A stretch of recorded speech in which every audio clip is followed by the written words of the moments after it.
something similar, although that had involved a staple gun and quite a bit of screaming on Amir's part. This was an even bigger nightmare. Even though the aubergine in question was only on a sticker, it meant Amir had broken Blythe's almost record-breaking sales run at Happy Homes Estate Agency.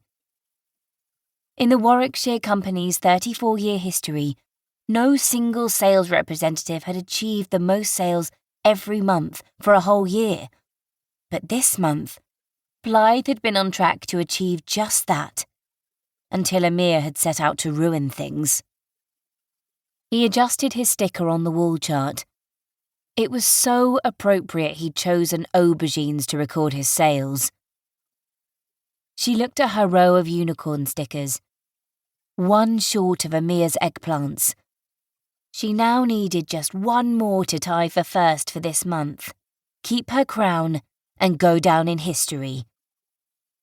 It wasn't up there with Walking on the Moon, or even the first mooning, incidentally recorded by a Roman soldier in 66 AD, who mooned and caused a riot where thousands died. But it was notable in the history of Happy Homes estate agents, or at least it would be if bloody Amir hadn't made it his mission to derail her plans. "No hard feelings, eh?" said Amir, giving her shoulder an unwelcome squeeze. Blythe tried to slap on a smile, but instead she bared her teeth, and Amir retracted his arm to a safe distance. "It's not the end of May," she said, her voice coming out as a low grumble. Amir huffed a derisory laugh. "It's the last working day of May. Face it, Blythe, I won." "But it's not just this month. It's the year. I was about to—" "Yeah, sorry about that," he said, sounding about as sincere as an MP apologising for having an affair. Blythe opened her mouth, but before she could say anything, their boss, Ludo, barreled out of his office and enveloped Amir in a bear hug. "Is this what I think it is?" Ludo's bright eyes were at odds with the rest of his grey appearance. "Have you done it, lad?" Amir wobbled his head. "If you mean, have I produced a record month of sales and beaten Blythe, then yes, I have." He looked smugger than the Cheshire Cat in a grinning contest. "By one sodding sale," she muttered under her breath.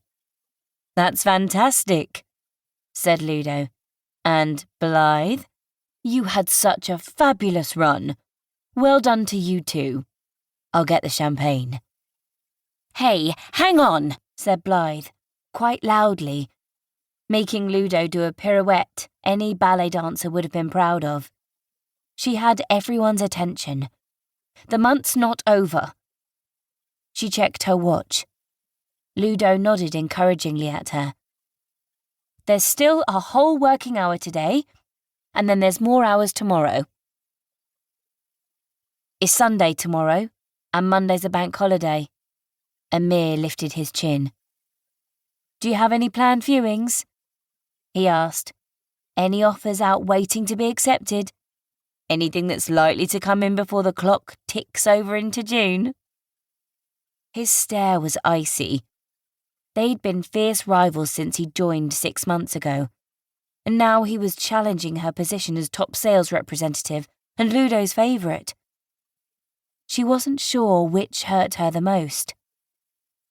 She racked her brains for any properties on her books that were anywhere close to a sale. There really wasn't anything.